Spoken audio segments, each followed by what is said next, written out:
नमस्कार। आज बात करते हैं अहंकार की। ये शब्द सुनते ही अक्सर लगता है कुछ बुरा, कुछ जिसे छोड़ देना चाहिए। पर क्या ये वाकई इतना सीधा है? हाँ, ये सवाल बहुत गहरा है। इसी पर थोड़ी बात करेंगे आज। और हमारे पास है अजय भल्ला की एक किताब है दिव्य मुखौटा। उसमें एक कहानी है, कुछ विचार है। बिल्कुल। कोशिश यही रहेगी कि इस कहानी के जरिए अहंकार की पहेली को बिल्कुल बिल्कुल आसान भाषा में समझे। हाँ, कोशिश करते हैं। तो चलिए जरा इस गुत्थी को परत दर परत खोलकर देखते हैं। हाँ। कहानी में अजय नाम का एक साधक है। सालों से वो इसी सवाल में उलझा हुआ था कि भाई ये अहंकार आखिर भला क्या है। हाँ, आम सवाल है ये साधना के रास्ते पर। फिर एक दिन वो गहरे ध्यान में था और उसे अंदर से एक आवाज सुनाई दी। अच्छा। हाँ, और उस आवाज ने कहा, मैं ही अहंकार हूँ, घबरा मत, मैं तेरा दुश्मन नहीं हूँ, मैं तो भगवान का दिया हुआ एक मुखौटा हूँ, ताकि तू इस दुनिया का खेल खेल सके। ये बहुत दिलचस्प बात है। मतलब अहंकार को दुश्मन नहीं, एक टूल, एक मुखौटा बताया गया। हाँ, और सबसे मजेदार बात यहाँ ये है कि अहंकार को सिर्फ घमंड या अकड़ नहीं कहा गया। सही।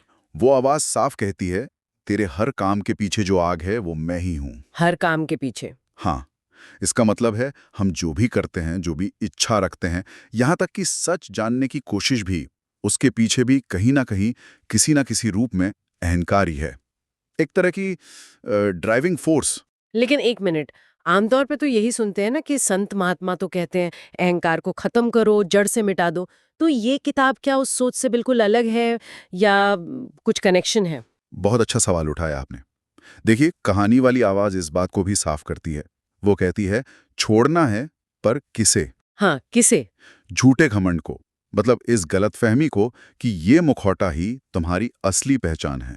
अच्छा, जैसे कोई एक्टर रोल को ही सच मान ले। बिल्कुल वही गड़बड़ है। मुखौटे को नहीं कोसना है, बस ये याद रखना है कि ये सिर्फ एक रोल है, एक जरूरत है इस दुनिया के लिए। इसे समझना है, मिटाना नहीं। और वो आवाज ये भी कहती है कि अहंकार बहुत बारीक, बहुत सूक्ष्म रूप में भी होता है। सूक्ष्म अहंकार। हाँ, जिसे पकड़ना भी कई बार मुश्किल होता है। अरे हाँ, ये बात तो है। कहानी में भी आता है कि इसके तो कई चेहरे हैं।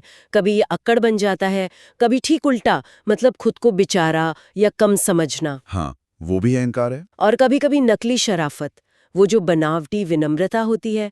और एक और है आध्यात्मिक घमंड, बिल्कुल, स्पिरिचुअल ईगो। कि मैं ज्यादा आध्यात्मिक हूँ। हाँ, कि मैं ध्यान करता हूँ तो मैं बेहतर हूँ। ये नकली विनम्रता तो बहुत कॉमन है वैसे। सही कहा। और देखिए, इनसे निपटने का तरीका लड़ना नहीं बताया गया। तो फिर बस जागरूक होना, होश में आना, उससे पहचानना, बस देखना, बिना जज किए कि ये अच्छा है या बुरा। सिर्फ देखना। हाँ, वो भीतरी आवाज यही कहती है, जिस दिन तू मुझे यानी अपने अहंकार के इस खेल को बिना लड़े सिर्फ देखना शुरू करेगा, उसी दिन से मैं बदलना शुरू हो जाऊंगा। ध्यान या मेडिटेशन इसमें इसीलिए मददगार है। क्योंकि वो हमें अपने विचारों, भावों को दूर से देखना सिखाता है। एग्जैक्टली, बिना उनसे चिपके हुए। और इस बात को आगे बढ़ाते हुए लेखक अजय भल्ला खुद कहते हैं कि ये कहानी सिर्फ उस किरदार अजय की नहीं, ये हम सबकी कहानी है।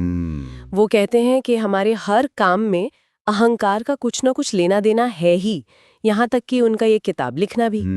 तो असली सवाल ये नहीं कि अहंकार है या नहीं, वो तो है ही। सही। सवाल ये है कि क्या हम सिर्फ मुखौटा पहने हैं या हम खुद ही वो मुखौटा बन गए हैं, अपनी असली पहचान भूल गए हैं। बहुत पते की बात है ये। और अजय भल्ला का ये कहना कि अहंकार पुल भी बना सकता है और दीवार भी, ये इसी से जुड़ा है। इसे थोड़ा खोलेंगे, पुल और दीवार? हाँ, मतलब जब हम जागरूक होते हैं, समझते हैं कि ये बस एक टूल है, तो हम इसे सही ढंग से इस्तेमाल करते हैं। ये हमें कॉन्फिडेंस देता है, कुछ करने की हिम्मत देता है, लोगों से जुड़ने में मदद करता है, तब ये पुल बनाता है। ओके। लेकिन जब हम इसके नशे में आ जाते हैं, खुद को ही सब कुछ समझने लगते हैं, दूसरों को नीचा देखते हैं, तब यही अहंकार हमारे और दूसरों के बीच, और शायद खुद हमारे असली स्वरूप के बीच दीवार खड़ी कर देता है। सब कुछ हमारी समझ और जागरूकता पर निर्भर करता है। बिल्कुल। तो इस सारी बातचीत का निचोड़ सार क्या समझें? शायद यही कि अहंकार एक एक कॉम्प्लेक्स चीज है, सिर्फ नेगेटिव नहीं है। हाँ, एक पहेली है। और इसे मिटाने या खत्म करने के जुनून के बजाय इसे समझने, इसके अलग-अलग रूपों को देखने, पहचानने की जरूरत है, वो भी बिना किसी जजमेंट के। सही कहा। बस साक्षी भाव से देखना। और जाते जाते एक सवाल शायद सोचने के लिए छोड़ सकते हैं हम। हाँ, जरूर। अगर कहानी और लेखक के मुताबिक अहंकार हर काम, हर इच्छा के पीछे कहीं ना कहीं मौजूद है ही, तो फिर ये जो बातें होती हैं निस्वार्थ सेवा की या बिना शर्त वाले शुद्ध प्रेम की, क्या ये सब सिर्फ एक सुंदर भ्रम है या फिर ये अहंकार के साथ रहते हुए भी सचमुच मुमकिन है? ये वाकई सोचने वाली बात है। बिल्कुल, इस पर विचार किया जा सकता है।